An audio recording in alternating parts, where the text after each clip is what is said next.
Assalamualaikum warahmatullahi wabarakatuh. Perkenalkan, nama saya Yunita Inalastari. Saya di sini dari prodi S1 PJJ Manajemen, dan di sini saya akan membahas soal dari mata kuliah ekonomi mikro.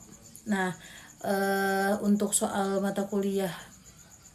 UAS mata kuliah ekonomi mikro ini, saya mengambil tentang kebijakan subsidi di Indonesia pada tahun 2025 dengan judul analisis mikroekonomi dan dampaknya terhadap pelaku ekonomi. Nah, untuk topik pembahasannya itu ada yang pertama pendahuluan, kedua identifikasi isu mikroekonomi atau ekonomi mikro terkini, terus yang ketiga itu ada analisis menggunakan konsep ekonomi mikro, terus yang keempat itu ada dampak kebijakan subsidi terhadap pelaku ekonomi mikro. Terus yang kelima itu ada saran dan solusi kebijakan. Yang keenam itu ada kesimpulan dan sumber pada berita tersebut. Nah, untuk yang pertama itu kita dimulai tentang pengertian subsidi terlebih dahulu. Nah, untuk pengertian subsidi adalah bentuk intervensi pemerintah dalam perekonomian yang bertujuan untuk menurunkan harga barang atau jasa tertentu agar lebih terjangkau bagi masyarakat dalam konteks ekonomi mikro. Subsidi memainkan peran penting dalam menstabilisasi harga, meningkatkan daya beli masyarakat, dan menjaga keberlanjutan usaha kecil dan menengah atau UMKM. Pada tahun 2025, pemerintah Indonesia mengalokasikan sebesar 394,3 triliun untuk subsidi BBM, LPG 3 kilo atau yang bisa disebut dengan gas melon, tabung gas melon, dan listrik. Tujuan subsidi yaitu untuk membantu masyarakat miskin, menjaga daya beli dan menstabilkan harga. Terus selanjutnya itu ada identifikasi isu ekonomi mikro terkini. Poin pertama itu ada kebijakan subsidi. Kebijakan subsidi 2025 itu dibagi menjadi beberapa, yaitu yang pertama ada informasi transformasi subsidi berbasis data, yaitu pemerintah mulai menerapkan subsidi berbasis KTP untuk memastikan bantuan lebih tepat sasaran. Yang kedua, sistem baru ini bertujuan untuk menghindari kebocoran anggaran akibat penyalahgunaan subsidi. Terus selanjutnya itu ada kenaikan anggaran subsidi. Nah, untuk kenaikan anggaran subsidi itu ada poin-poin lagi, yaitu yang pertama belanja subsidi BBM dan listrik naik sebesar 7,56%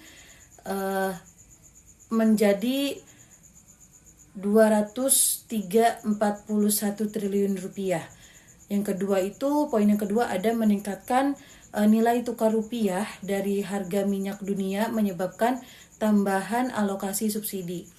Terus pada kebijakan subsidi 2025 juga ada yang namanya pembatasan dan efisiensi subsidi.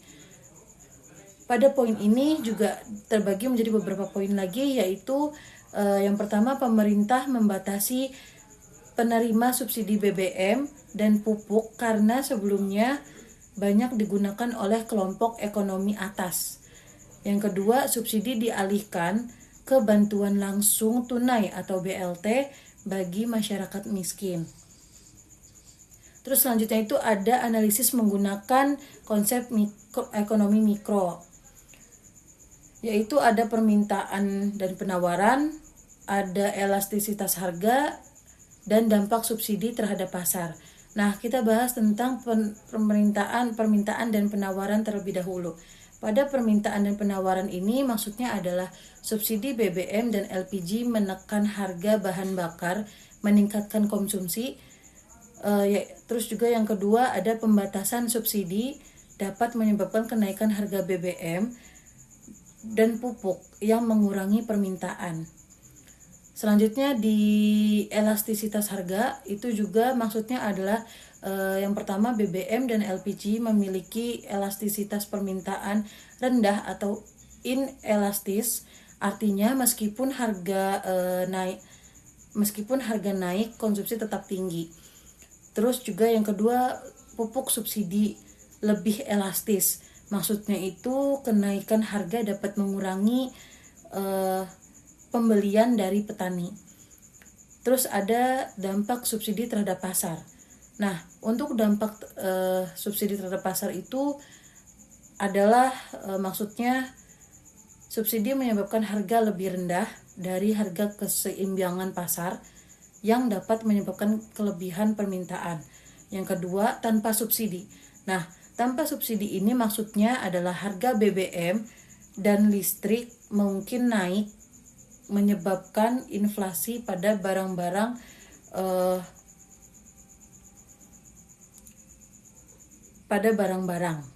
Nah, selanjutnya itu ada pembahasan tentang dampak kebijakan subsidi terhadap pelaku ekonomi.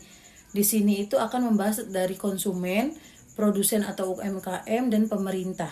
Nah, kita bahas tentang yang konsumen terlebih dahulu. Untuk di konsumen sendiri, yaitu daya beli masyarakat berpenghasilan rendah tetap terjaga.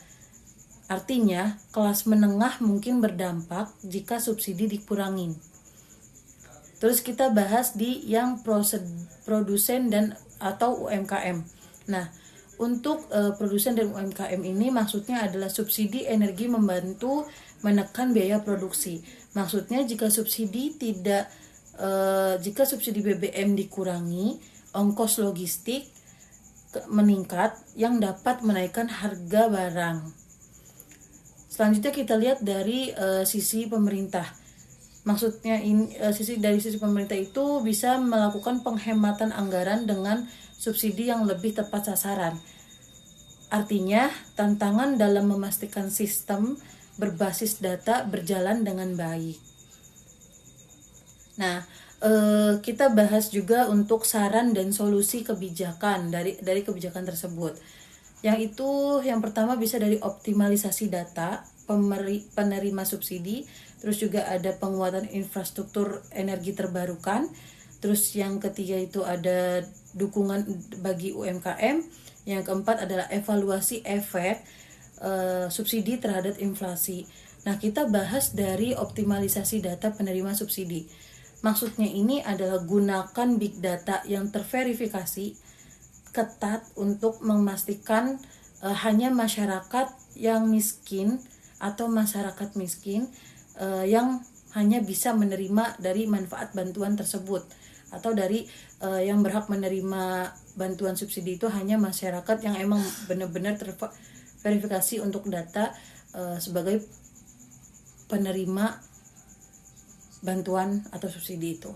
Terus ada penguatan infrastruktur energi terbarukan. Maksudnya ini subsidi dapat dialihkan untuk mendukung transisi ke energi bersih, mengurangi ketergantungan pada BBM. Terus dukungan bagi UMKM. Maksudnya ini insentif pajak dan digitalisasi harus diperluas agar UMKM tetap kompetitif di tengah kenaikan biaya energi. Terus yang terakhir itu ada evaluasi subsidi terhadap inflasi. Maksudnya itu adalah pemerintah perlu mengontrol harga barang kebutuhan pokok agar tidak melonjak akibat kebijakan subsidi baru. Nah, untuk kesimpulan dari pembahasan ini adalah kebijakan subsidi tahun 2025 fokus pada efisiensi dan ketepatan sasaran melalui sistem berbasis KTP. Yang kedua, dampaknya beragam. Maksudnya itu menguntungkan masyarakat miskin, tetapi berpotensi menekan daya beli kelas menengah dan meningkatkan biaya produksinya. Terus solusi terbaik dari pembahasan ini atau dari kebijakan ini adalah solusi terbaiknya yaitu menyeimbangkan subsidi langsung dengan investasi jangka panjang di sektor energi dan UMKM. Oke.